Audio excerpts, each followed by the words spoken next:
name Shylock? Shylock is my name. A strange nature is this suit you follow, yet in such a rule that the Venetian law cannot impugn you as you do proceed.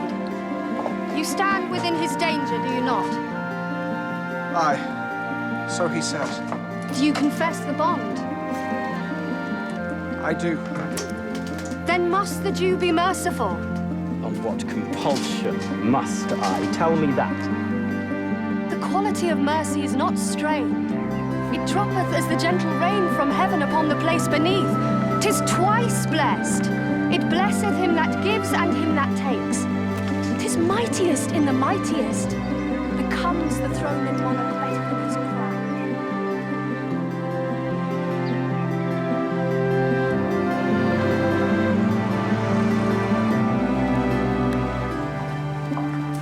Need any help with your luggage, Mr. Mugden?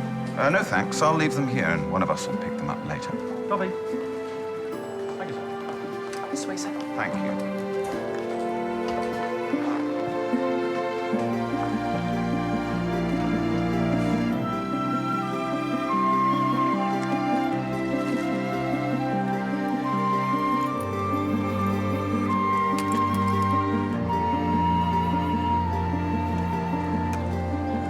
Shylock, dear heart, not too Jewish. When we're doing Fiddler on the Roof, we'll let you know. Portia, my darling, in the trial scene, the most famous in the whole of the drama, you are pleading for a man's life. You're not trying to sell the quarter timeshare in Spain. Antonio, sweet Antonio, think about the story. This man is demanding a pound of human flesh. Human flesh, no more, no less. You should be petrified. At the moment, you seem to be mildly concerned. I must obviously try harder to be petrified.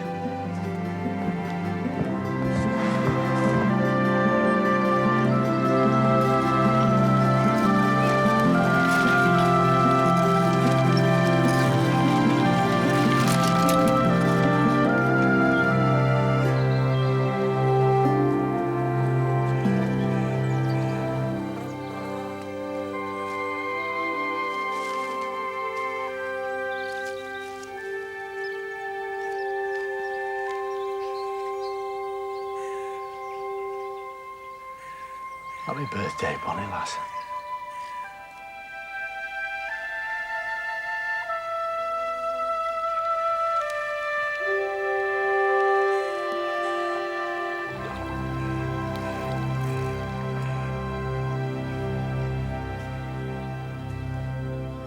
We've got 2 previews today. 2 chances to get this thing right before the critics and agents descend like a pack of ravening wolves on our humble fold tomorrow evening.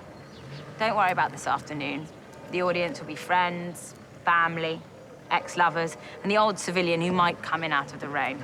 It's open air. I'll still get wet. Metaphorically. Metaphorically, the rain it raineth every day. Wrong play. Bottom line is, this production could make or break all of us, so it isn't obvious from the unprofessional way you're going about it. Being late for rehearsals is a cardinal sin. I was finishing an essay. That's no excuse. The question is, where do you all expect to be in 10 years' time? Well? I shall be home in Iran. I hope to be occupying a senior position in government. I'll probably still be here, teaching all the stuff I'm learning at the moment. And I'll be enjoying a 3-in-a-bed sex romp in Hollywood, probably. You see? Richard understands. Is Amanda Costello coming? I believe the blessed Amanda is going to honor us with her presence. Good. The woman owes us a favor.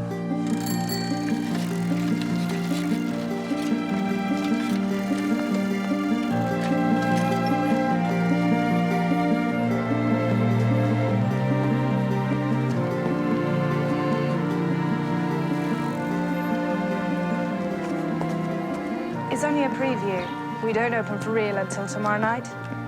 I'm leaving town this evening, so it's my only chance. It's a sentimental thing. I was at this college about 1,000 years before you were born. Oh, well, look on the bright side. Tickets are half price. Thank you.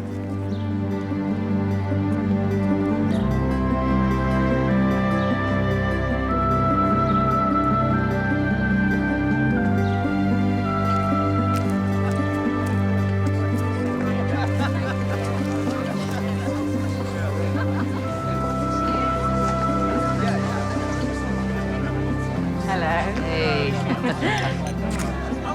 It's very good of you to come. It'll probably be a total shambles. Oh, it's the function of a preview to be a shambles. This is my only window. I'm singing madrigals tonight, and I can't do your first night proper because I'm tuning a debate on Molière. The punishment for some sin I have no recollection of committing. Oh, what a shame. Man's coming tomorrow night. That's very brave of her. Excuse me. I need to be nice to someone. Hi, Joe. How are you? Word perfect, as usual. Oh, never mind. But Richard's a perfect Shylock. I'm sure we can still be friends.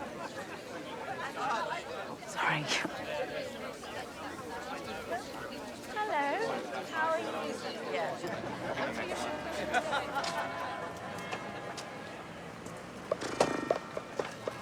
Who'd you have to sleep with to get out of this production, eh? You tell us, you're the expert. Don't worry, Richard. I'm sure you'll steal all the notices befit a star of your magnitude. I have a question. When Sir John Gielgud gave his celebrated Hamlet here in 1673, where did he park his bike? What are you doing here, Phil? Oh, you know me, darling.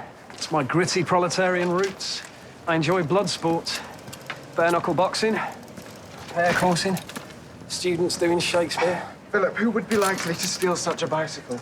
Yeah, it's a fair point. I'll probably just dump it and steal a better one, eh? Hi, guys. Just dropped by to say broke a leg. I'm surprised you didn't want to break both of my legs.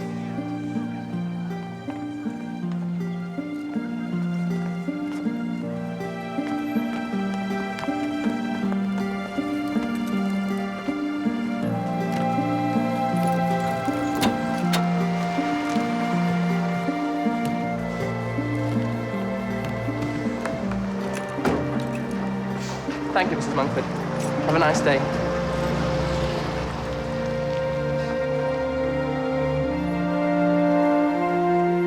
Any charge for latecomers? What if the latecomers are Professor who's on the telly? Thank you. Or in the heart, or in the head, how be God, how nourished, reply,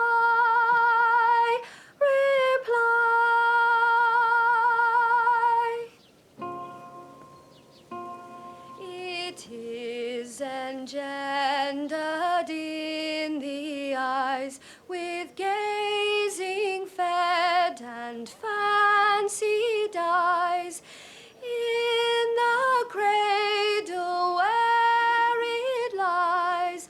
Let us soaring fancies Brother, have you seen Richard? He's on in 5.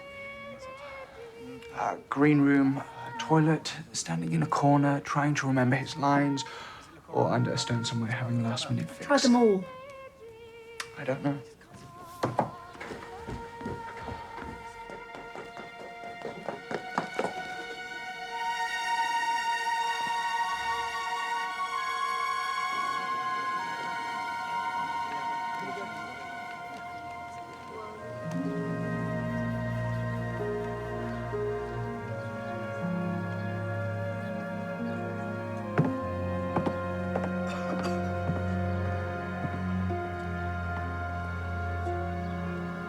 Ladies and gentlemen, please forgive this break in transmission, but a member of the cast has been taken ill. If we could crave your patience for 10 minutes or so, we'll take an early interval and make a further announcement when we have a clearer idea of the situation. The bar is open. Thank you so much.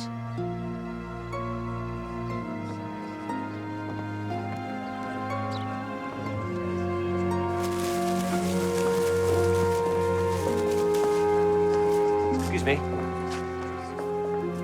Look, I have no idea what's going on, but I'm giving a lecture in, well, 5 minutes ago. You are?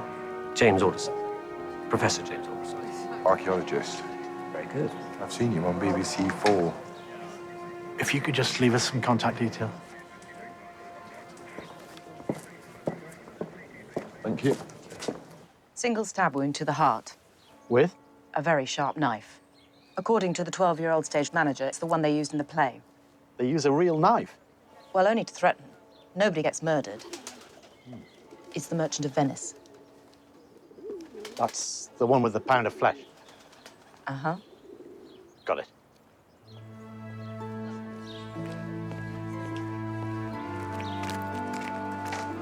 I've lined up everybody beside the bar, ready for names, addresses, and witness statements. Do we know who she is? Emma Golding, director. She's very keen to jump the queue.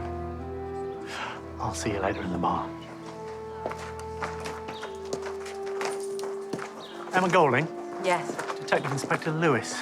I gather you want to be first in line to give your witness statement. Well, that's easy. I didn't witness anything. I was just standing at the back. It's a bit delicate. Don't worry, I can do delicate. We're supposed to open tomorrow night. We've got lots of agents and critics coming. And? Is it all right if we still go ahead? Without Shylock? Hamlet without the prince? Well, I've got another actor ready and waiting, Joe Myers. He took the trouble to learn the part, and then I didn't cast him. See. Do actors kill to get parts? Some would. They could get away with it. You don't seem very upset. I'm sorry. Well, the thing is, my mother does some bereavement counselling, and she says one way of dealing with the loss of somebody close is to focus on practical matters and let the grief take its time. Try and remember that. Leave it with me. Thank you. Mr. Monkford, Simon Monkford. Your connection with the play? None whatsoever. I wanted to see it.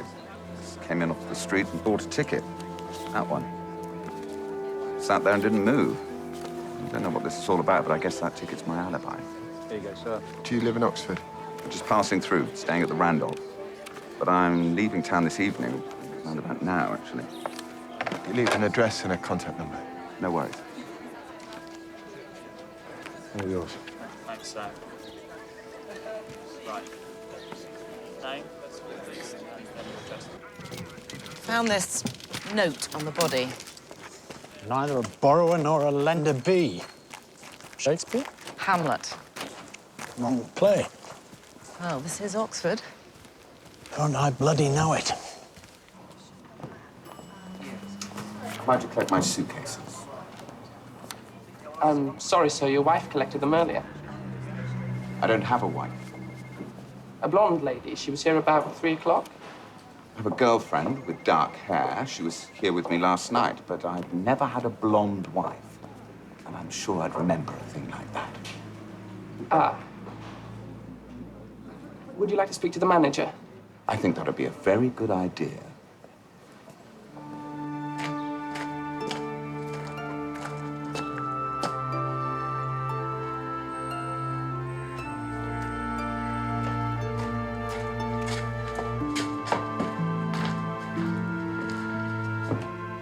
What have you done with them all? Executive decision sent the actors and their nearest and dearest to the green room in the main building and let the more obvious civilians go home. Names and addresses? Yeah, of course. And I know when Richard Scott was murdered. You do? Act 3, Scene 2. Known to Shakespearean scholars the world over as the casket scene. Let me guess. Shylock's in the scene before and the one after, which is when they couldn't find him backstage and the panic set in. Practical matters first.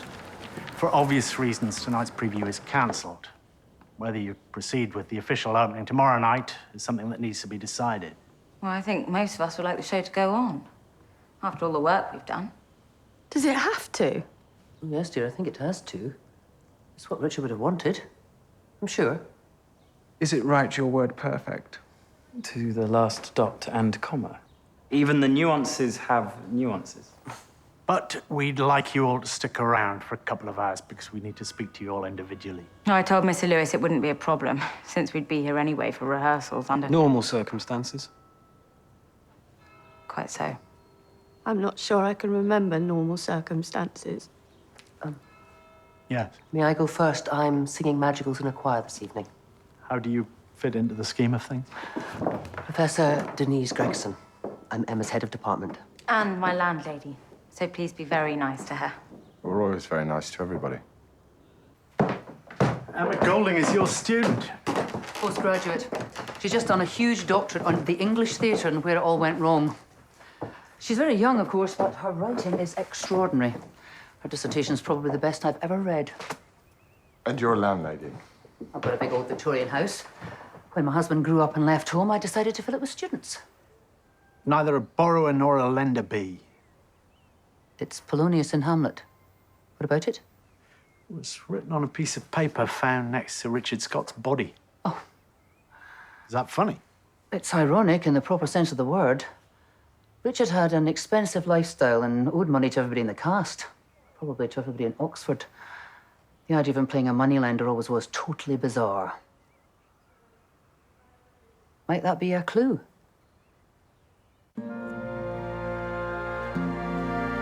Thwarted my bargains, cooled my friends, heated mine enemies, and what's his reason?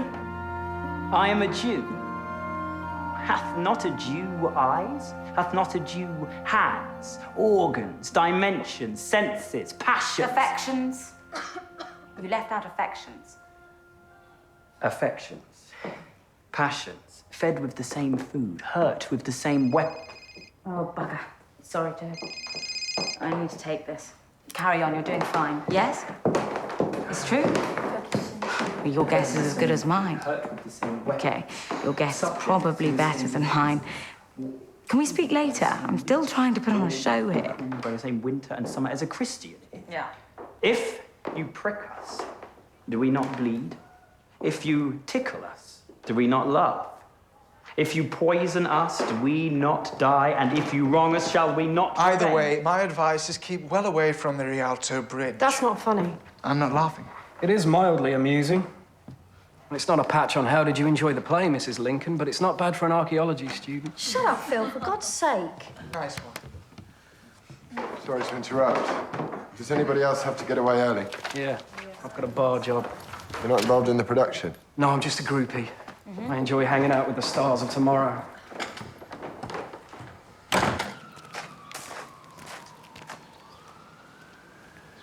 Philip Beaumont. The name might not mean much to you now, but give it time. It'll mean even less. You're a student. I was. Now I'm a dropout. What? I'm a working-class lout from the north of England. They let me in to balance the intake. Once I was here, I thought I could win the class war. But I was misinformed. Why were you here this afternoon? I worked with the company this year at the Edinburgh Festival. As an actor? No, I wrote a play and they produced it. They made a mess of it, but hell, nobody's perfect. So you're a writer? The jury's still out on that one. How did you get on with Richard Scott?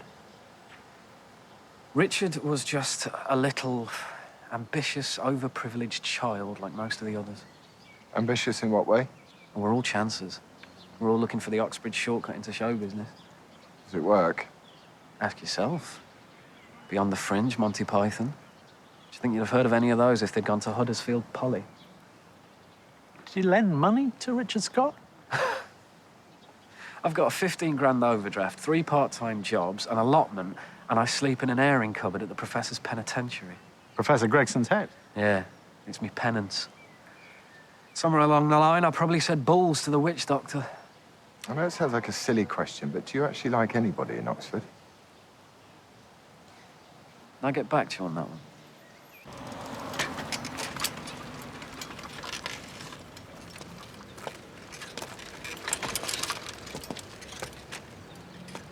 What do we think about that, lad? Might be worth a punt. Embittered northerner with chip on both shoulders. Except he was sitting in the audience at the time of the murder. Along with 20 other people all watching the play. A man called Monkford tells me it's all rather casual, a lot of coming and going. Beaumont could have sneaked out, done the deed, and sneaked back in again. So could any of the other 20 people in the audience. True. Is it sneaked or snuck?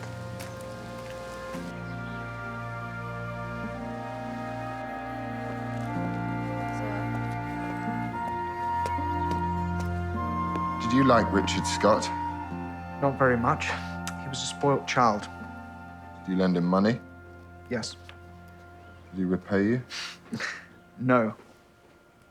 You don't sound very worried about that. I come from a very wealthy Iranian family. How else would a dusky foreigner be here at Oxford? So please don't categorize me as an Arab stereotype. I wouldn't dream of it. Thank you.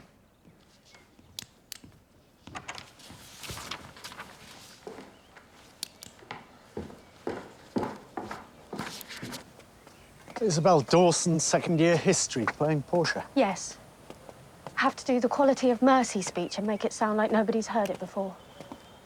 Tell us about Richard Scott.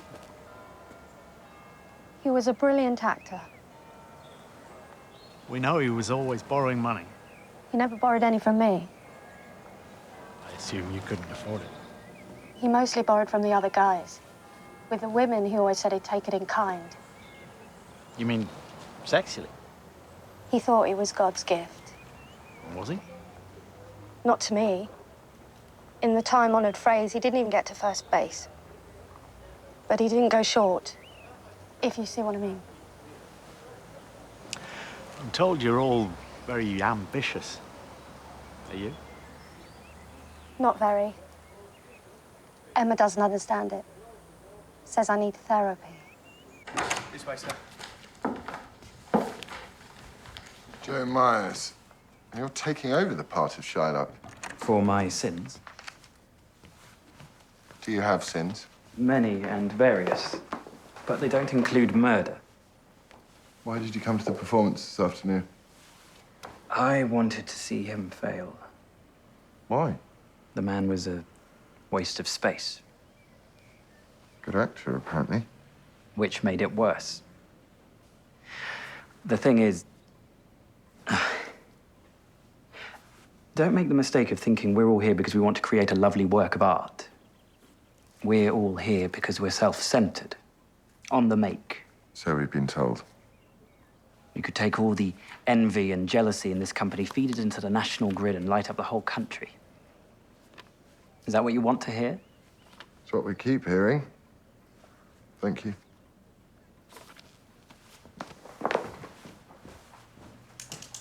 From what we've been told, nobody seemed to like Richard Scott very much. Borrowed money from the men, tried to seduce all the women. That's a fair summary. And yet, you worked with him. He had a redeeming feature. Talent. Even a touch of genius. We took a show to the Edinburgh Festival. He stole all the notices. The next Olivier, all that kind of thing. How did that go down with the rest of the company? Most people were not thrilled to bits. Some of us went out and bought wax effigies. So he's playing Shylock, the most famous Jewish character in the whole of drama, and you've got an Iranian in the company. Whatever else this was, it wasn't a racist crime. Richard wasn't even Jewish. He was a womanizer, apparently. Did you and he... We had a bit of a fling, way back, but it didn't add up to a head of beans. There's another one. Another one what? Another quote from an old movie. With Beaumont, it was Casablanca, and Some Like It Hot. I had a bit of a fling with Phil as well, also way back. We'd play this game. We'd have entire conversations and quotes from classic movies. You have a lot of flings? This is Oxford. About average, I'd say. What is it about the theatre? How come people end up hating each other? Vanity. You all want to be rich and famous. Famous will do. Here's a question. For the last 50 years, who's run the British theatre? Don't know. Give in. Men. Oxbridge boys. Well, to be precise, mostly Cambridge, if you'll pardon the expression. And you're going to change all that? Damn right.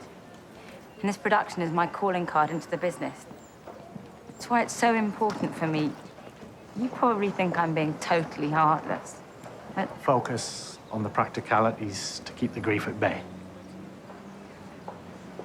Samuel Beckett didn't quite say. Tears will come anyway.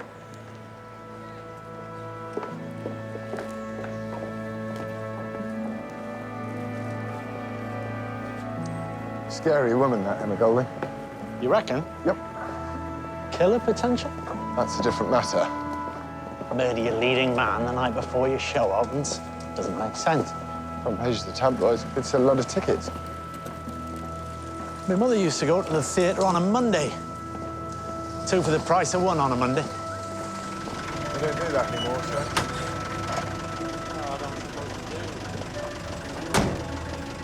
Hi, sweetheart. Amanda's back in town. When can we meet? I need all the dirt and only the best quality will do. Well, it may be murder and mayhem to you, darling, but it's bread and butter to me.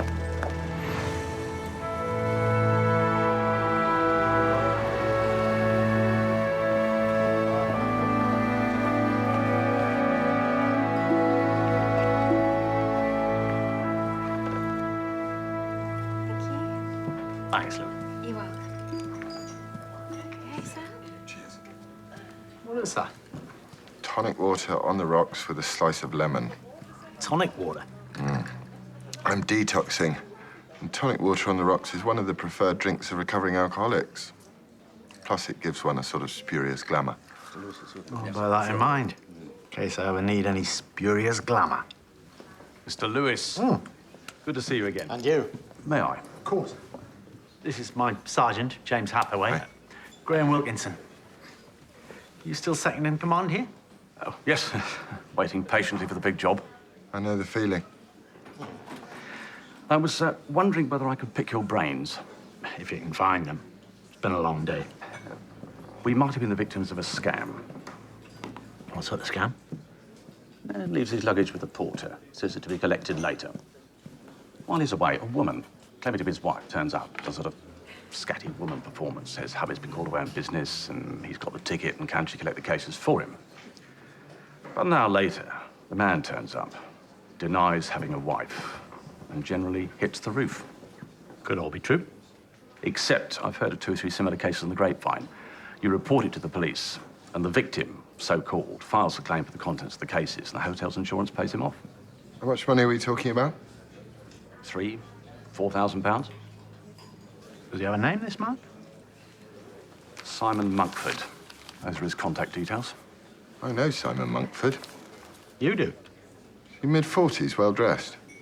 Yes. He was at the theatre this afternoon and gave me his ticket. Very nice of him. No, he gave me his ticket and said, that's my alibi.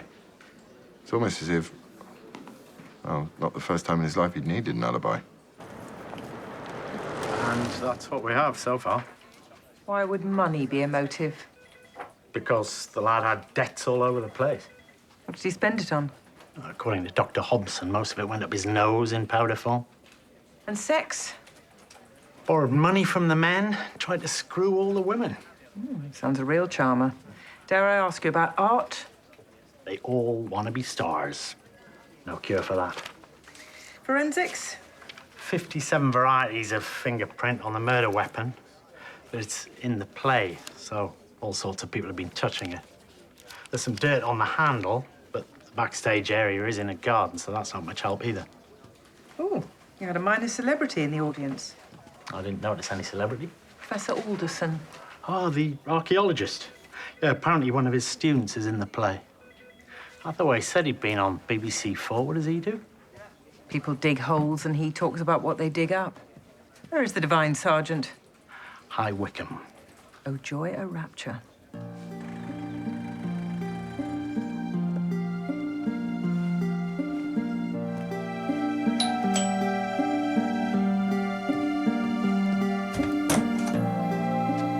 Morning. Sorry to bother you. I'm looking for a man called Simon Monkford. I see. Sergeant Hathaway, Oxford, please. Mr. Monkford gave this as his address. Oh, did he? Oh, I'm not sure. You do know Mr. Monkford. Oh, yes. He's my brother. Invite the sergeant in, Christine. We've been lifelong friends since yesterday afternoon. Thank you, Mr. Monkford. Is it about that business at the theatre? No, not entirely, but if you have anything to add to your original statement. That's just it. I was reading about it in the paper. Oh, may I? It's a desperately sad story, and I wish I could help, but I was just watching the play. Did you say there was something else you wanted to talk about? Suitcases. Suitcases? Well, I don't understand why you'd stay overnight in a hotel in Oxford when your sister here lives half an hour's drive away, and why take 2 suitcases for a single overnight? Were you the lady in the blonde wig?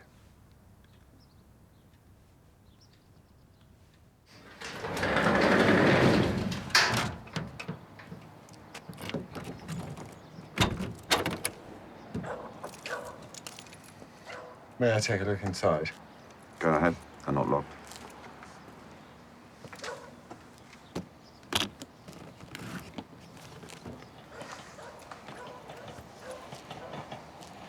You're not very good at this sort of thing, are you? Bless him. He's never been very good at anything.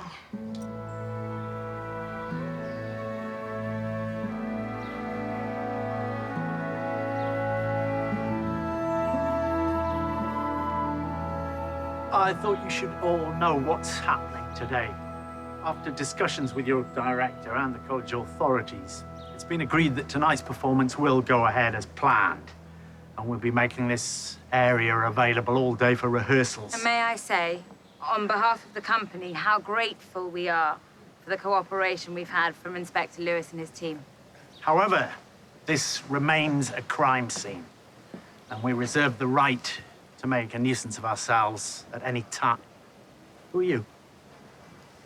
Amanda Costello. You told me your name, now tell me what you're doing here. I'm a friend of the family. A student? I was. I finished my degree 2 years ago. She's a critic. Journalist? Freelance. I'll work for anybody who treats me right. Amanda's here to review the play. And I'll probably write a feature piece about the production. The show must go on. That always goes down well.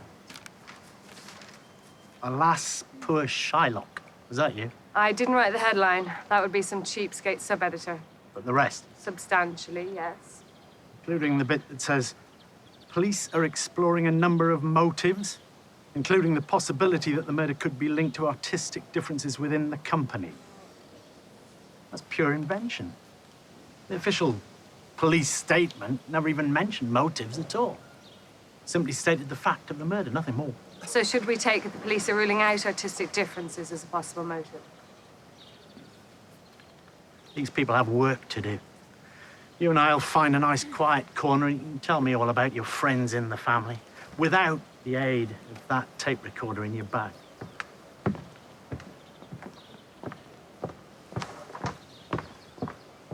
He's good, isn't he? So is she. I scored that 30 all. You'll be held in custody pending further inquiries, though my educated guess is you're probably familiar with the procedure. Yes. Only the names change, and each time I'm a little older. And you've got to find a murderer.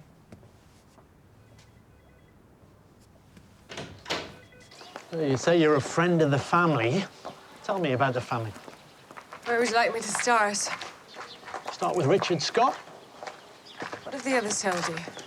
That he was heavily in debt, apparently because of a drug habit, and determined to seduce any woman who came within reach. Sounds about right. Did nobody mention the thieving? Why don't you tell me about that? It sort of blew up at the Edinburgh Festival. Things went missing from dressing rooms and digs and so on. Whoa. Can you be more precise about these things? Money from wallets and handbags, a couple of mobiles. Phil Beaumont's laptop. Did anybody report this? Not as far as I know. I was rushing around the city reviewing 10 shows a day, so I only know the gossip. Tell me about the gossip. Somebody challenged him about it, and it turned into some sort of fight in the bar at the Assembly Rooms. A fight between? Between Richard and Rejvani, our token Iranian. How do you fit into the family? When I was here, I won the Student Journalist of the Year award, and the last couple of years I've been freelancing in the big bad world out there. I started as a theatre critic. But you'll turn your hand to a good murder story if it's in the family. Professionally, I have no choice. OK, so that's done you and Richard Scott. Maybe you'd like to turn your journalistic eye on some of the others? Like? Emma Golding. She seems to run the show. Emma's brilliant. I think she's too big for Oxford. But don't tell Denise Gregson I said so. Emma's her blue-eyed girl. This is Professor Gregson, who also plays landlady to a lot of the students. Waifs and strays, her speciality. Mind you, some of them refer to it as Alcatraz.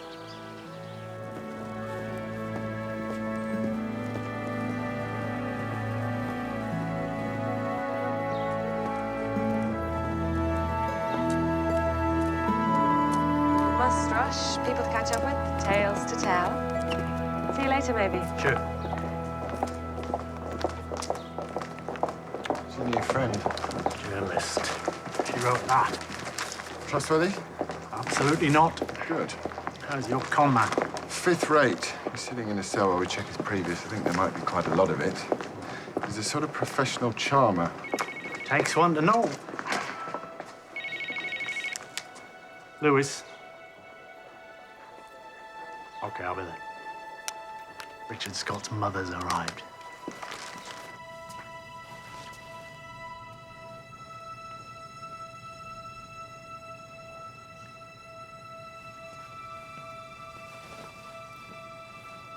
Thanks, Mrs. Scott.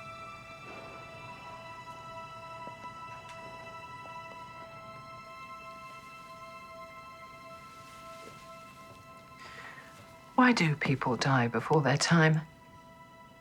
It's not right. I know that very well. Oh, I suppose you would in your line of work. I suppose. When he was little, Richard was always dressing up in funny clothes. At parties and such. Funny clothes and silly voices. Did you know about his way of life here in Oxford? Not really. I haven't even been to the house. He let us come and see him in the plays, but that was all. I didn't mean the plays.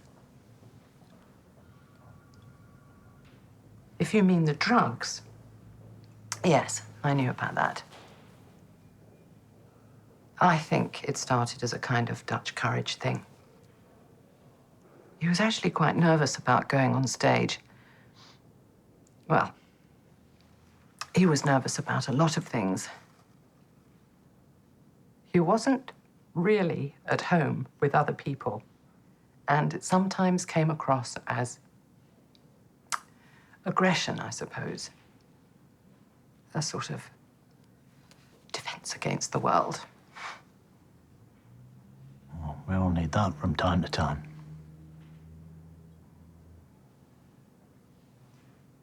But even so. My son was a mess, Mr. Lewis. But he didn't deserve this. He deserved a better ending. I think we all do.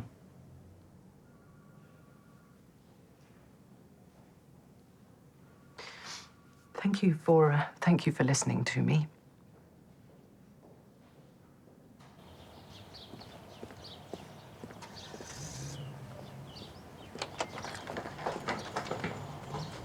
Hello, Professor Gregson. Do come in. Thank you. Through here.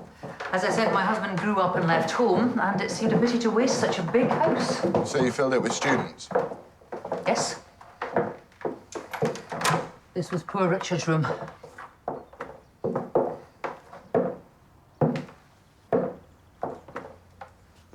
Where did he get his computer? V&A? It's an old one I blagged for him. What happened to the laptop he stole in Edinburgh? I wasn't in Edinburgh. As far as I'm aware, nothing was ever proved. I'm an old-fashioned liberal, innocent until proved guilty. Is that why you call him poor, Richard? They're all children when they come to Oxford. Some of them just can't handle it. Trust me, Richard was one of nature's victims. Certainly is now.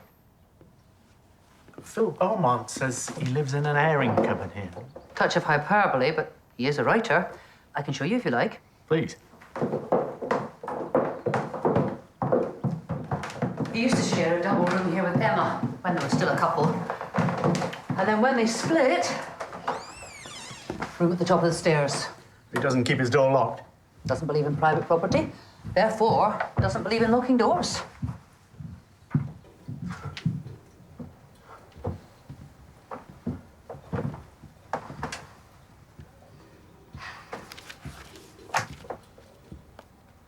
Why did he drop out? Phil's a throwback. He thinks the entire universe is a capitalist conspiracy against the working class.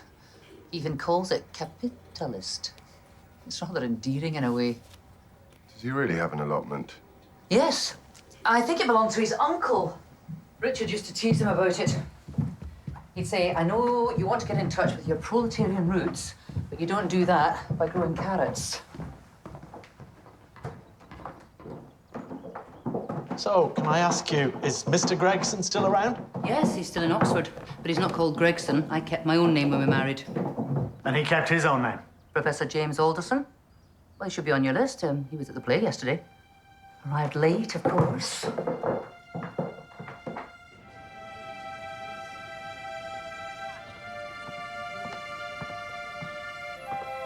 Ladies and gentlemen, for reasons you will all be aware of, the part of Shylock will be played tonight by Joe Myers. But we are dedicating this performance to the family, friends, and the gigantic, but sadly unfulfilled talent of the late Richard Scott. We thank you.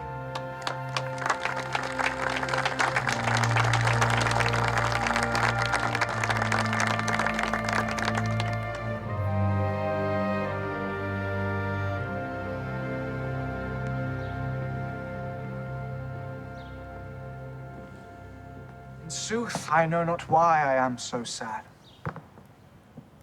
It wearies me. You say it wearies you. But how I caught it, found it, or came by it, what stuff 'tis made of, whereof it is born, I am to learn.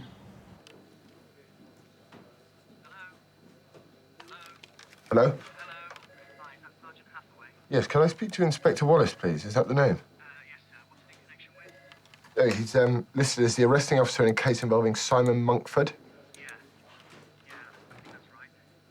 Am I right in assuming that Mr. Monkford operates under different names?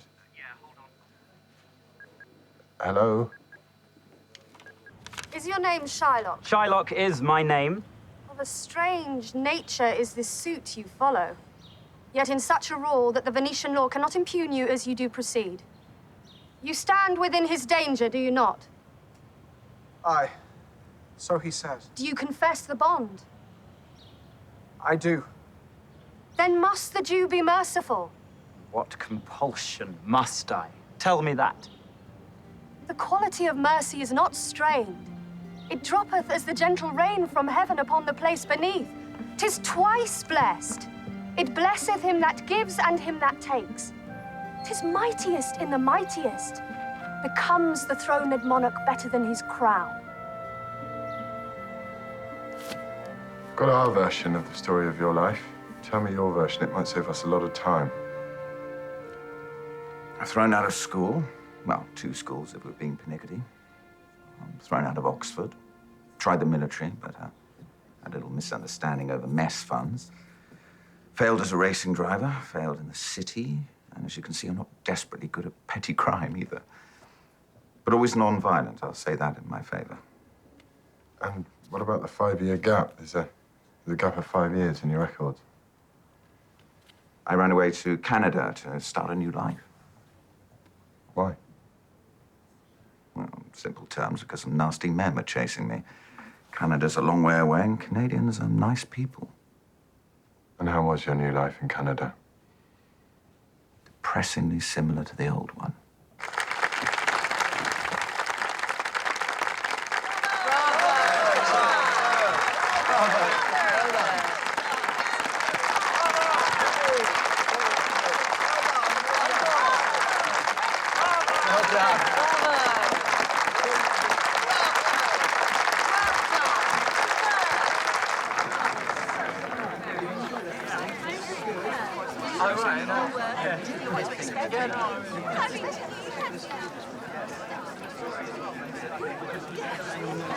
I have no idea what you're going to write about us, and this is not to be construed as a bribe, but we're all going for a drink at Prospero's bar.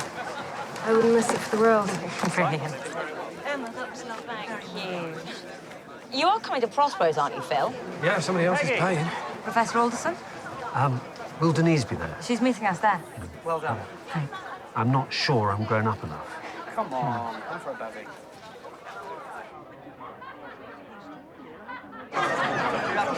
I mean, the logistics of putting on a production is sad.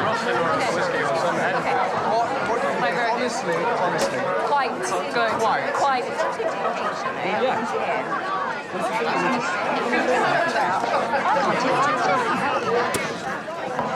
I didn't get a second bit of a top up. Everyone, first of all, thank you for a wonderful performance under difficult circumstances.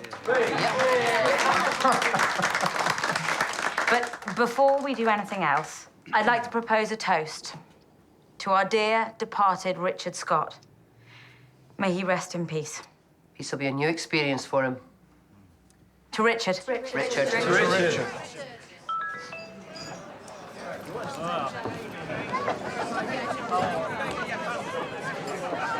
Well, well.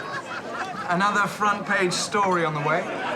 Trust me, this one will run and run. Simon Monkford, also known as Sean Matthews. No, he would have been with you in Toronto from January 2003 to January this year, if he's telling the truth. Which is a 50-50 shot. What, here?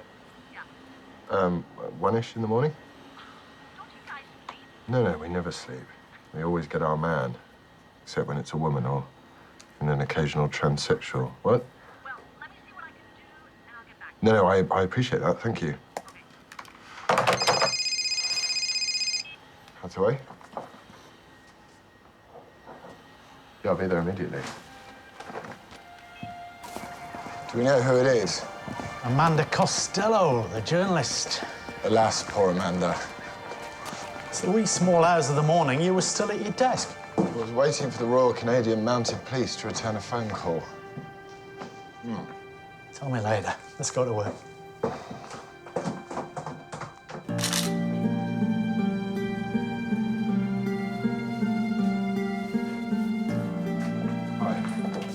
Story so far? Barman brought down the empties, saw the body, and immediately called the police. Cause of death? She's been strangled. With? Well, it's a bit primitive, but probably a piece of string. Sounds very definite. Still around her neck. And I found this. I will lead them up and down. Another Shakespeare quote. Puck, Midsummer Night's Dream. Someone's playing games with us. Mr. Webster? Yes. What time did you come down to the cellar? About 1:20, just after we closed. You had a bunch of theatricals in tonight. Yeah, you're telling me. How were they? Loud. Very loud. Lots of hugging and kissing. Were they here until closing time? Not quite. They left about 12:30, 1:15. They were going back to somebody's house. They bought a few bottles to take with them. No shortage of cash, then? It was an older woman that picked up the tab. One of the professors, I think. Was there much coming and going while they were here? It never stops. You know, if they're not going for a pee and going out for a smoke. You have CCTV on the premises? No. Basically, I'm the security around here.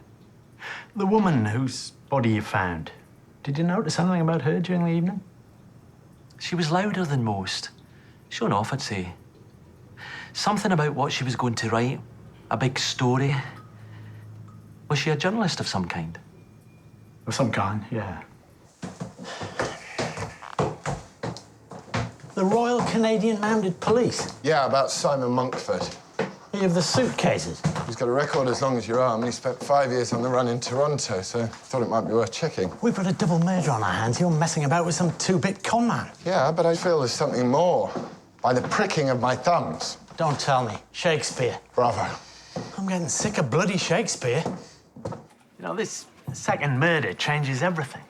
In what way? Well, Amanda Costello left Oxford 2 years ago. So whatever it was behind all this didn't happen last week. Maybe in Edinburgh in the summer. At the festival? They took a couple of shows up there and all hell broke loose, apparently. Scott was accused of stealing and there was a fight. All highly theatrical. Yeah, there's a reason for that. I'm still trying to work out who was sleeping with who and in what order. We can eliminate one possibility. Make my day? Amanda Costello, she gave the play a 4-star review. What possibility does that eliminate? Well, look, one of the cast overheard her phoning in her copy to the paper, didn't like what they'd heard, so decided he'd have his revenge. Or her revenge? What century are you living in? Journalists don't phone in copy anymore. They do it electronically on their Blackberries and things. Did she have a BlackBerry? Had it with her at the theatre. Where is it now? I've no idea. It wasn't with the body in, it wasn't in her room at the hotel. Strikes me it'd be worth finding. Trouble is, these actors, they're like some old-fashioned criminal gang. Close-knit, incestuous.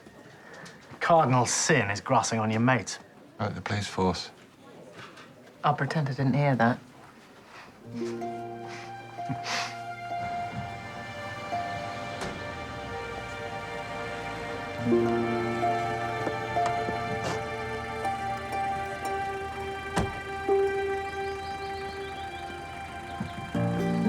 We're back in an hour.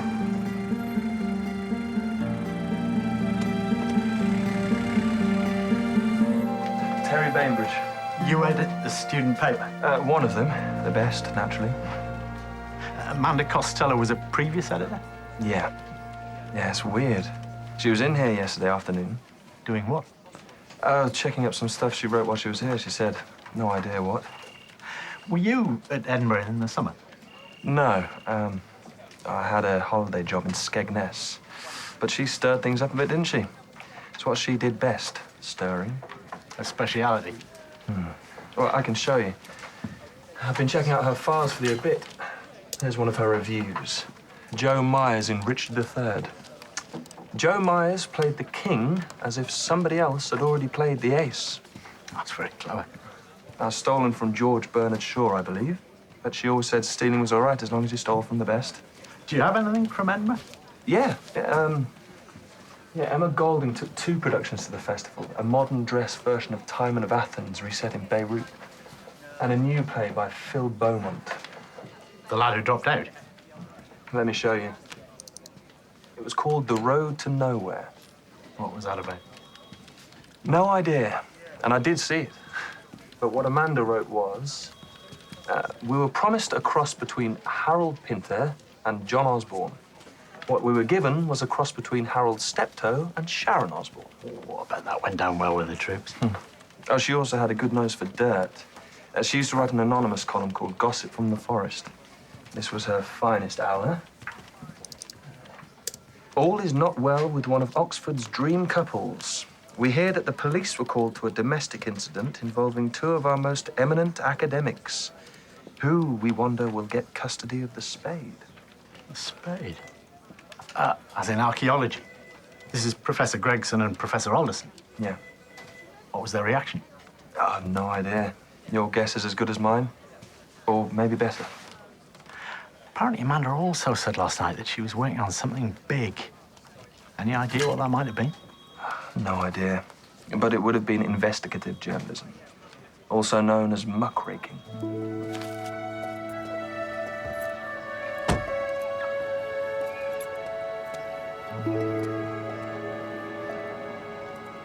Five years ago, your brother went to Canada. Yes. He says he was on the run. Well, he's been on the run all his life. Canada's a long way to run. He could have come here. He had some sort of breakdown. A nervous breakdown. Well, they still call that. Or is it post-traumatic stress? Anyway, it was something like that. So there was a trauma. He was a bit vague about it. But it was some sort of car accident. He was driving, and I think he might have hit somebody. And that made it worse. 'Cause he was proud of his driving. Wanted to drive racing cars for a living at one point. Where did this happen? In London, somewhere in the West End, I think. You remember the date?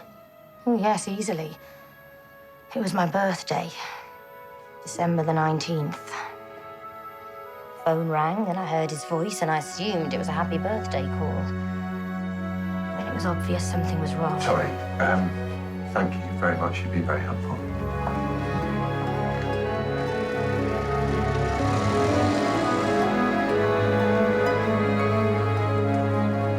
You got very thoughtful. Because I'm thinking. Serves me right for asking. Can we come in? Of course. This is common land. It belongs to the people. So what can I do for you? I've got some nice potatoes, but the carrots need another week. We'd like you to tell us about Edinburgh. It's a big city in Scotland. You had a play on at the festival there. Amanda Costello blasted it out of the water, and last night she was murdered. If writers murdered critics because of bad reviews, there'd be no critics left. It might be worth trying... Even so, we're detectives, and we detect a possible motive. Well, why would I wait till now? If I was the murdering kind, I'd have done it there and then before she could wreck any more careers. She wrecked yours? Don't be ridiculous. I haven't got a career yet. Do you use a lot of string? As much as is necessary. That's a weird question. No, weirder ones where that came from. Excellent. I like weird. We're told Richard Scott stole your laptop while you were in Edinburgh.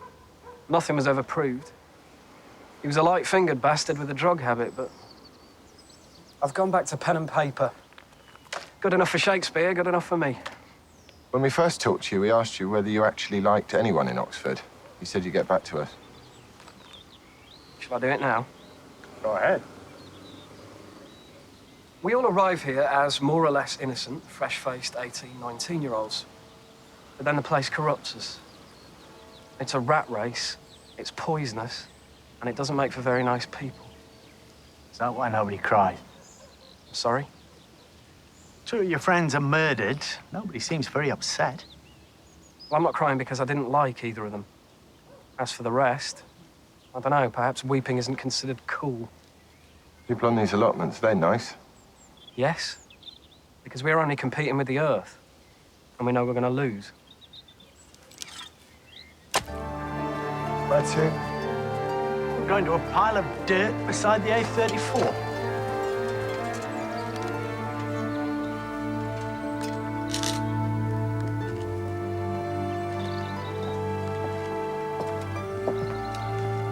Someone else uses string.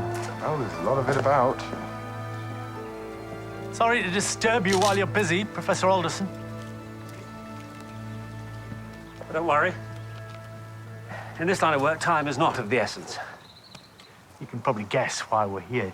Did you go to the party after the show last night? Yes, I popped in for half an hour or so, just to give moral support to young Antonio here. Good afternoon, gentlemen. But you didn't go to Professor Gregson's afterwards? No, no. I'm persona non grata. No doubt Denise has given you the stock line. I grew up and left home. It has been mentioned. We're also told that your marriage was mentioned in the gossip column of a student newspaper. Police called to an incident. We were shouting at each other and a neighbor got worried. In our defense, we were both under a lot of pressure at work. You have to get your ration of firsts. It's not just primary schools that have league tables these days. We all have to tick our boxes, don't we? Did these arguments ever get violent? We were sometimes near the edge, but we never tipped over. Oh, thanks, Joe. Cheers. Great. I'll ask for back copies of all the student papers with contributions from Amanda Costello, including anonymous gossip. Busy girl. Oh, yeah. A muckraker in the great tradition. Dishing the dirt on fellow students and members of staff. Also a thief. She stole some of her best lines. Joe Myers played the king as though someone else had already played the ace. George Bernard Shaw. Inspector Lewis? Yeah, he's here. All right, hang on. Metropolitan Police want a word. Hi. Did you find out anything? Well, it's the answer I expected. I'm just not sure whether it's the answer I wanted. Thank you. What's all that about? Simon Monkford, con man, the early years.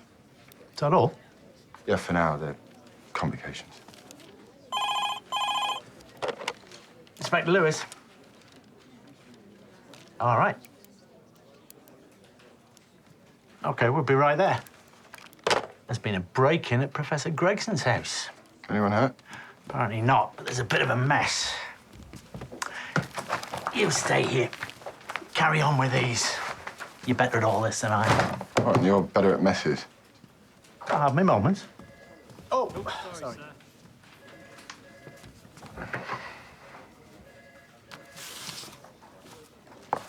They seem to have targeted my study.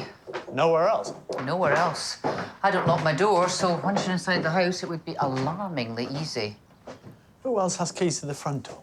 All the people who live here and all the people who've lived here in the past. There must be dozens of keys around Oxford. You have anything valuable? Oh, a computer, CD player, some of the books, I suppose. We'll have our forensics people check it over. And when they've finished, maybe if you can let us know if there's anything vital missing. They're obviously looking for something. Any idea what it was? None whatsoever. Do you think this is connected with these ghastly things that have been happening? Chances are. Horrible. Amanda was my student too. Really? Was she brilliant? Oh, yes, in her own way. Damaged as a human being, but totally brilliant at her work.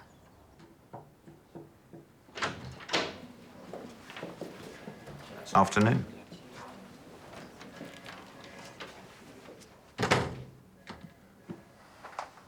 Five years ago, on December the 19th, you were driving a car along Oxford Street in London.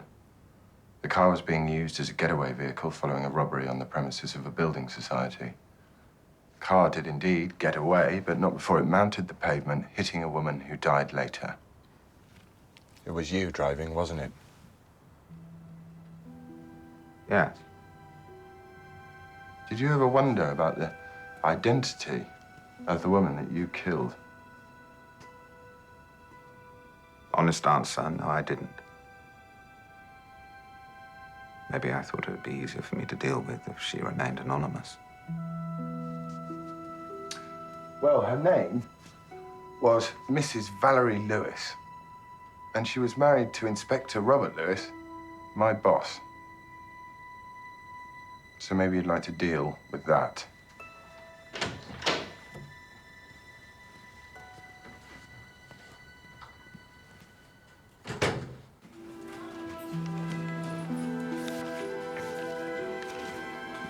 Hi.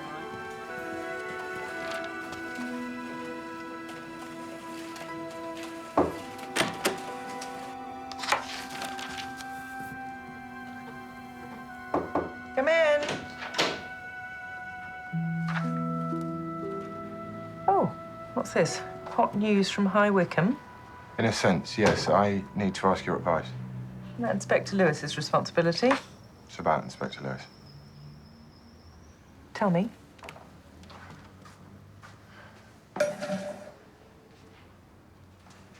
Simon Monkford, the con man that we have in custody. He was driving the car that killed Mrs. Lewis. Oh, my God. You're absolutely sure about this? Mm-hmm.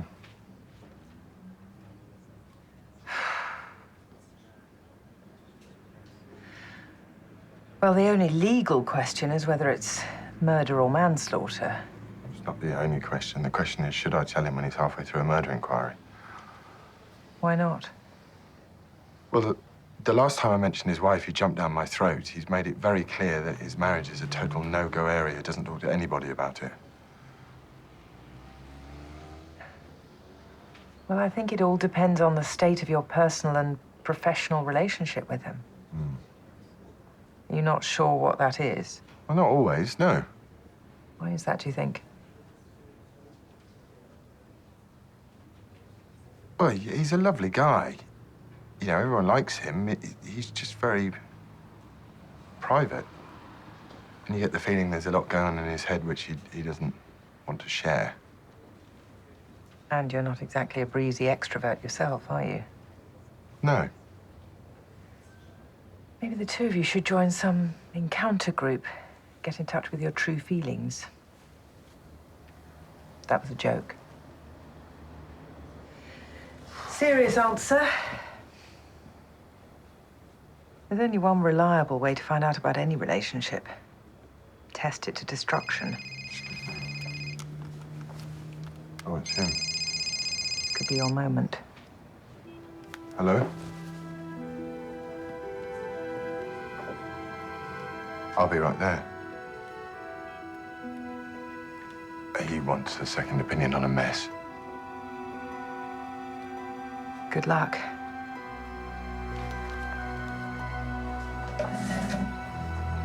Thanks.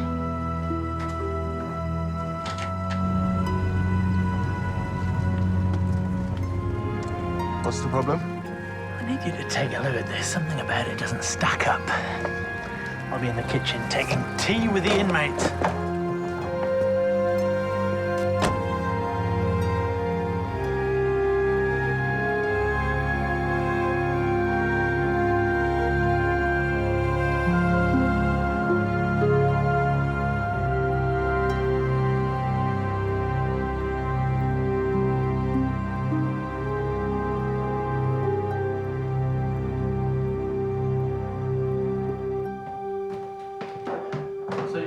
Nothing was taken. Seemingly not. It's possible I might miss the odd paperclip or ballpoint pen in the next couple of days, but as far as I can tell, the whole thing is totally without meaning or purpose. Ah, like life. Could be somebody making mischief for its own sake. The sorts of pranks students get up to in England. Haven't we got as much mischief as we can cope with at the moment? Is that the sort of thing students do? Make a mess of your study? They do some mad things. I have to confess, this is the first. And if it were anyone who lives here, he or she would be instantly homeless. Sorry, have I walked into an Agatha moment? An Agatha moment? Agatha Christie. She gathers all the suspects together in one room, and then the detective says something really clever. And the murderer makes a run for it. Generally through the French windows, which unfortunately we have not got. Well, I'm sorry to disappoint you, but I'm going to finish my tea and disappear back to work. I need a drink. Just had a cup of tea. It was herbal. Oh, you do need a drink.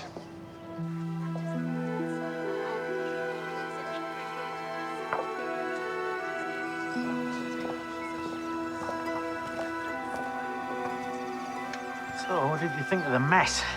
Not the real thing. Exactly. It's the kind of mess you can tidy up in half an hour. Not a professional job either. There was some Dresden, untouched, a couple of Everly watercolours on the wall, and what looked like some valuable first editions on the shelves. The proper vandal would have smashed all the Dresden and peed all over the floor at the least. Conclusion? Gentle warning for the good professor?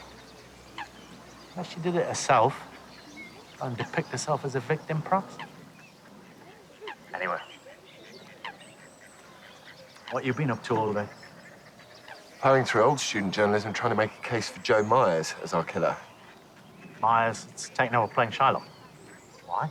Quotations by the bodies, one from Hamlet, one from Midsummer Night's Dream. Myers is the only one in our gang who was in both productions. And on both occasions, Amanda Costello singled him out for special attention in print.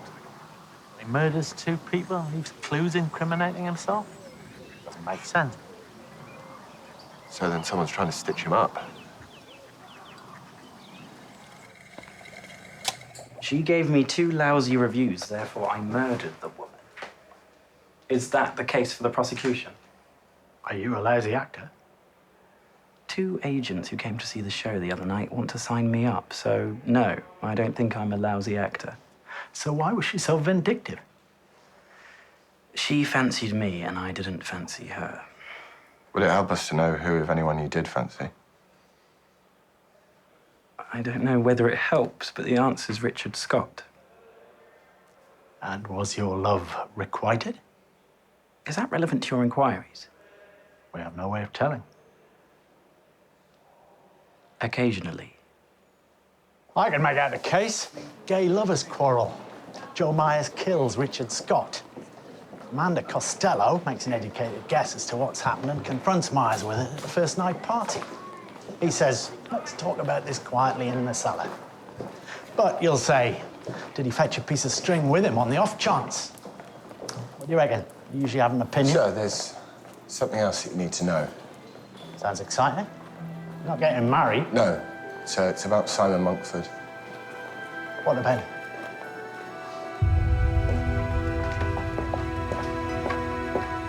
How long have you known? Since I called from the Met. Is that what that was?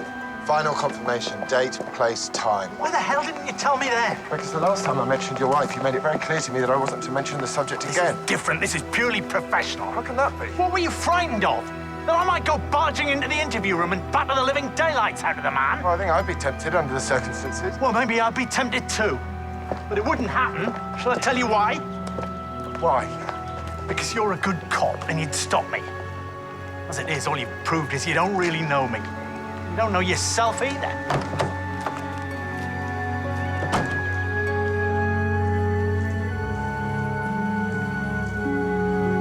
Do you want to speak to him? No. Just want to look at him.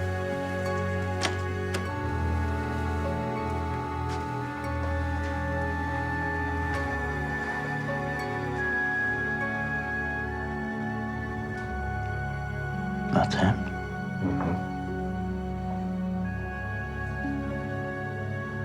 I don't know what I expected to see. So bloody ordinary. She deserved better.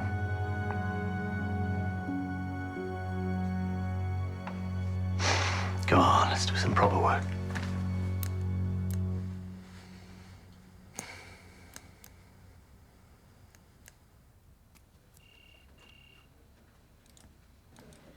Do you realise all our student suspects have websites? Of course I have. Time was you had a fountain pen, now you have a website. Emma Golding's comes complete with a copy of her dissertation. According to Professor Gregson, the finest piece of English prose since the King James Bible. What's it about? 20th century drama, view from the lower depths. Will it keep you quiet for an hour? Rough guess, I'd say 40 days and 40 nights. I'm popping down to the theatre. With a view to what? We're up against the conspiracy of silence, even though they talk all the time. I'm gonna have a one-to-one with the only one that shed a tear. I'm on in a minute. I'll be very quick.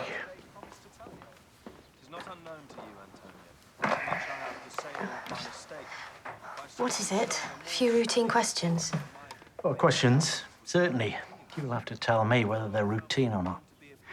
Like, for instance, when Richard Scott was murdered, you were the only one that showed any emotion. The rest, not a tear between the lot of them. Why was that? Shock, I suppose. It's the first time I've ever been close to somebody who's died, so I cried a bit. I suppose the others were trying to be cool and sophisticated. I'm no good at that. I didn't like Richard that much, but when you've acted with someone, it makes a sort of bond. Probably like you and your sergeant. Is that silly? Yeah, I've heard sillier things. What really happened in Edinburgh?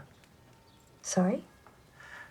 We've heard all sorts of half-baked accounts of your adventures at the festival. Sex and drugs and rock and roll, I dare say. Richard stealing from you all and getting thumped for his pains. What was it that really mattered? It wasn't about sex or drugs.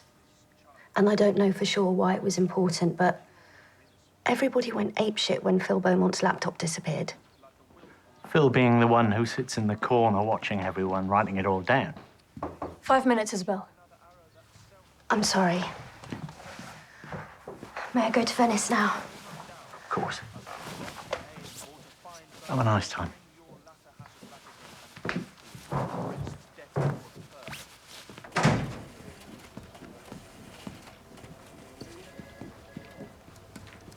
Oh, Robbie, did he tell you about Monkford?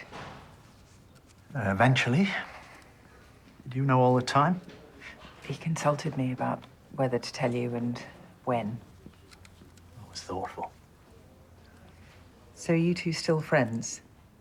Interesting question. We're colleagues. Workmates, I'd say, in the Northeast. I don't swap comics every week. And he listens to weird music, but he's a damn good cop. He's just a bit young.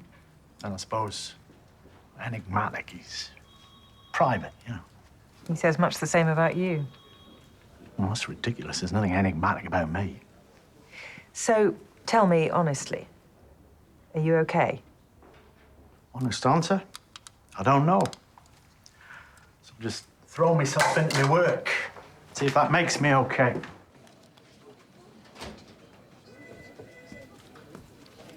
Just walked in on a eureka moment. Oh, you found something? I have. This is from Emma Golding's dissertation. Those eminent men and very occasional women who dwell on Mount Olympus, sharing profound philosophical reflections, invariably do so with their eyes looking upwards to heaven, whether they believe in its existence or not. Once in a while, why do they not cast their eyes downwards to the shanty towns and slums clustered at the foot of their blessed mountain, from which flow their security and prosperity? Takes a bright lass to write stuff like that. Where does Eureka come in? Well, about a year and a half ago, Phil Beaumont wrote an article in the student newspaper saying that basically all life is shit.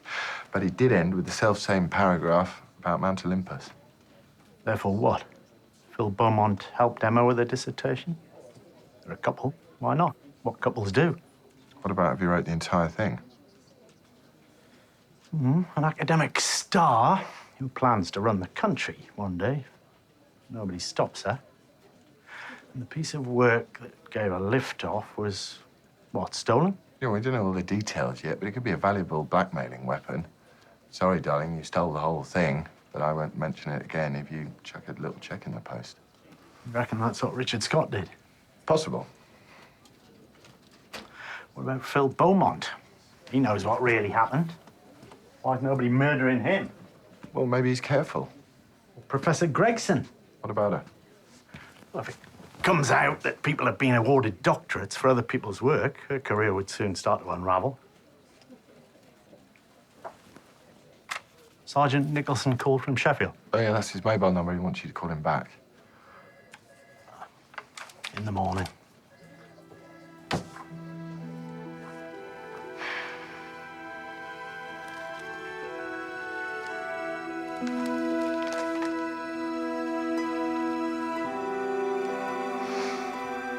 Right. I'm ready to talk to Mungford now. Come with me? Yeah.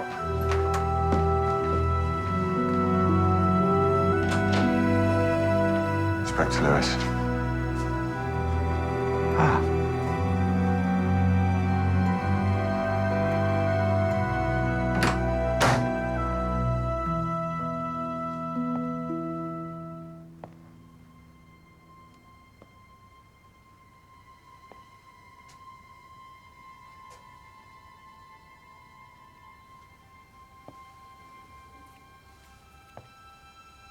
Would it help if I said I'm truly sorry?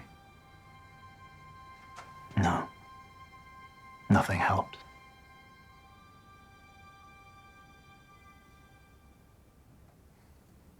In which case, may I offer you a proposition? Try me. Well, I was in the theatre the afternoon that young man was murdered. And I saw various people leaving at the time in question. I'd be happy to give evidence if that would help you. What would you get out of all this? The nice, warm feeling that comes with being a good citizen. Drop the murder charge, and I'll plead guilty to manslaughter. Well, you're trying to do a deal with me? It's not that simple. I'll tell you what's simple. We put you in court as a prosecution witness with your record. Any defense counsel would tear you to shreds inside 30 seconds. Sorry, I simply thought... You no longer have the right to think. We'll decide on the charges. I don't do deals with people like you. Take me away from this man. Sir.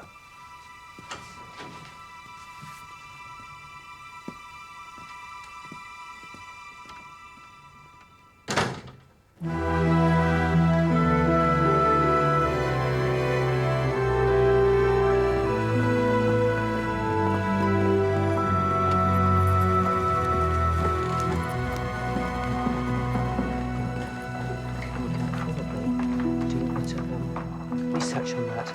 So have a look at that and come and see me again on Thursday. Gentlemen.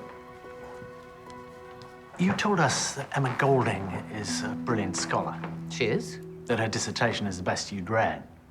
Greatest thing since... Please, don't say sliced bread. Sliced bread is an abomination. I will not have it in my house. Did she write it herself? That really is a grey area. I don't see that it's at all grey. Did she write it? Or did Phil Beaumont write it? There were a couple at the time, so he probably had an input.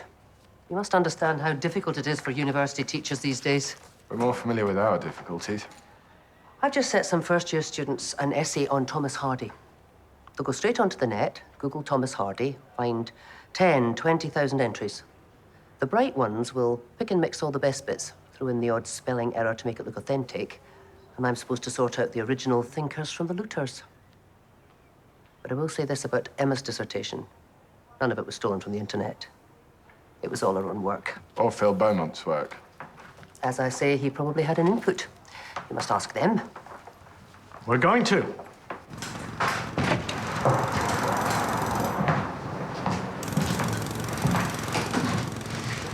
Hi, guys. What can I get you?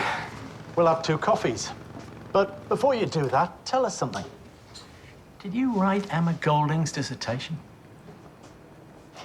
Yes. All of it? Yeah. Why? Because I'm a better writer than she is. I'm just about the best on the block. Isn't that against the rules? Probably. Mind you, Oxford works mostly on unwritten rules, so there might not be any. I just thought it was funny. Emma and I were a couple at the time, soulmates, or so I thought. I was dropping out anyway, so it seemed like fun to take the piss out of the system, sticking up 2 fingers as a farewell gesture. Soulmate? Yeah, for a while. But then when I finished the dissertation, she found herself another soulmate. Amazing, really. That would be Richard Scott? Yeah. Who stole your laptop in Edinburgh. So I'm told. You'd have said there wasn't enough evidence. But the dissertation was on the laptop. Yeah, along with 2 unfinished novels, a stage play, my diary, and a couple of dirty limericks. Your diary? Yeah, my Oxford journal. Is that something you were planning on publishing? No chance. It was a bit, you might say, warts and all. I even named the warts. Was there anything on there that could have led to Richard Scott's death? Or Amanda Costello's? I suppose it's possible. I mean, it was a secret diary. That was the point. But you'd have to know where to look. And where should we be looking? Ah, well, like the man says in the movie, follow the money. Hathaway. He'll be there in 10 minutes. Do you still want those coffees? Yeah, but not today. Good choice. Where are we going to be in 10 minutes? Back to base. Forensics have come through with some interesting conclusions. We know that Richard Scott was murdered with that knife. It was a really good clue, finding it sticking in his chest. But now we know for certain that Amanda Costello was strangled using this string. And both weapons had identical traces of soil on them. From Phil Beaumont's allotment? I wouldn't bet against it. So whoever stabbed Richard Scott was wearing gardening gloves. It's a persuasive idea. Yeah, but you still come back to who takes a piece of string to a first night party on the off chance of needing to murder someone with it? But this is the icing on the cake. The 2 quotations from Shakespeare that we found next to the bodies were both written on an old-style typewriter with a carbon ribbon. Phil Beaumont had a typewriter in his room. Yeah, but he never locked his room, so anybody could have used it. We need to talk to Emma Golding. Get her take on cheating her way to a doctorate. Ask her about her ex-soulmate. And I think... What? I think we've been too nice to these kids. We should be behaving more like coppers. Shake their tree, see what drops out. Hello, Emma. I hope it's important. I'm meeting an agent from London. We're investigating 2 murders. Shall we walk together? Tell us about cheating your way to a doctorate. No idea what you mean. Well, your last major piece of work was written for you by Phil Beaumont. Can you manage on your own? Or have you lined up another soulmate already? I thought you said this was a murder investigation. Or have you diversified into copyright law? Exceedingly versatile and very thorough. Meaning? Meaning we're going to start by searching Professor Gregson's house from top to bottom, not forgetting the places you live, the places you work, and the places you go to have fun. What on earth do you hope to find? We want to test out Amanda's big story. Well, here's my big story. I don't give a toss about my doctorate or Oxford University. If this agent comes up with the right deal, I'll be out of here by the end of the week. All right. We got the gist. Thank you for sparing the time. Hello? Yeah. Let's go and frighten the children. Inspector Lewis. Oh, Sergeant Nicholson. Yeah, thanks for getting back to me. Listen, simple question. A couple of years ago, when you were down here in Oxford, you were called out to a domestic incident. A couple of academics. Yeah, can you tell me anything you remember about that?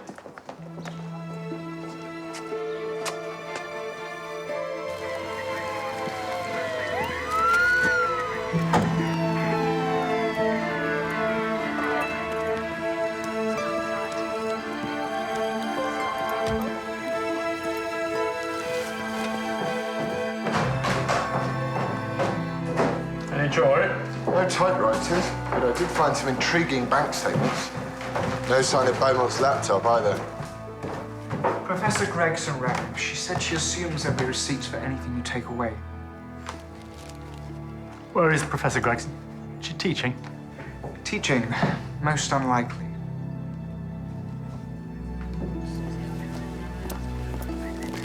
We need to look somewhere else. I think I can guess. Should hope so.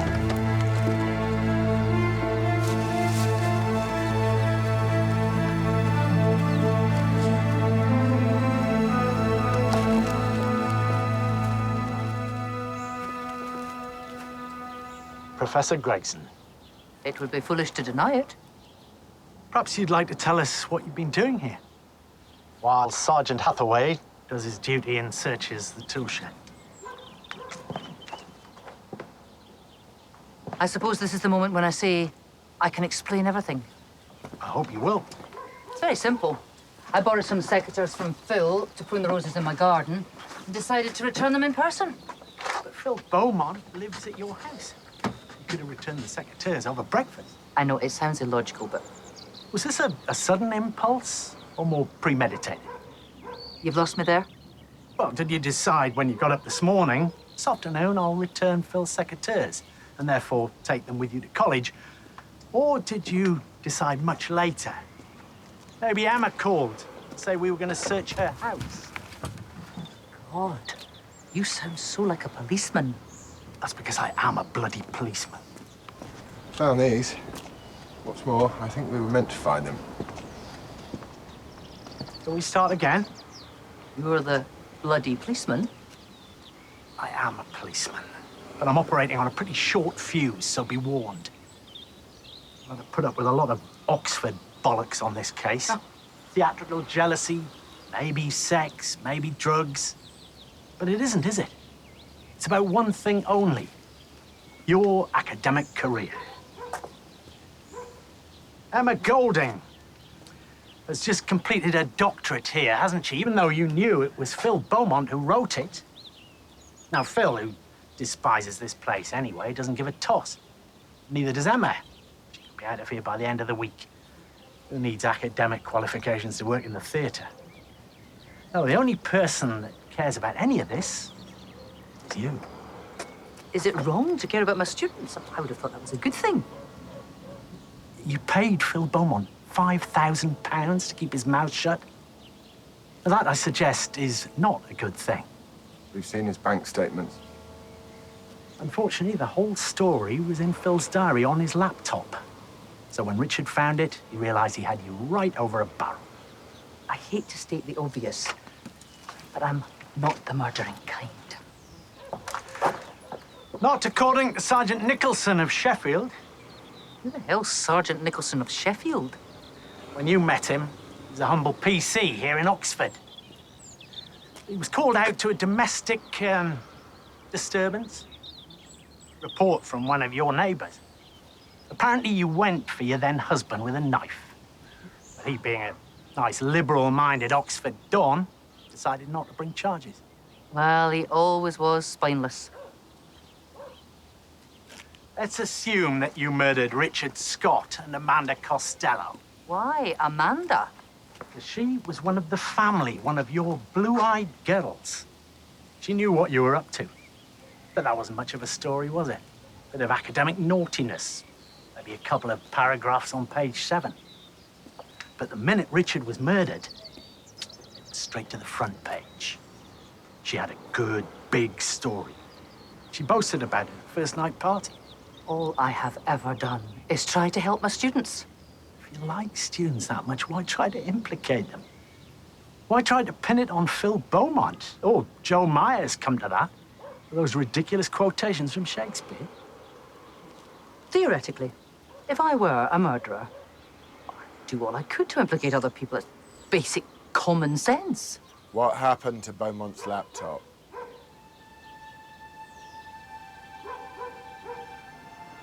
It's in the river.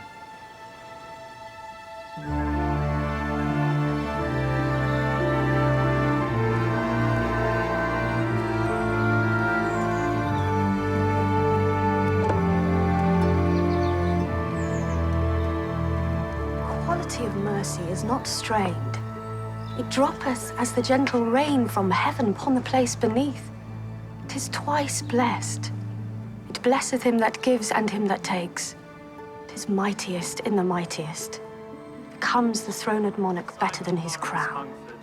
You are indicted on one count of manslaughter. Do you plead guilty or not guilty? Guilty.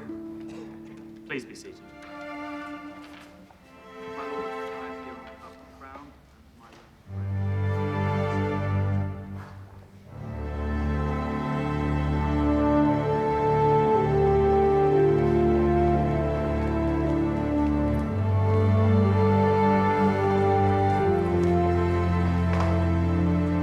Thank you for coming with me.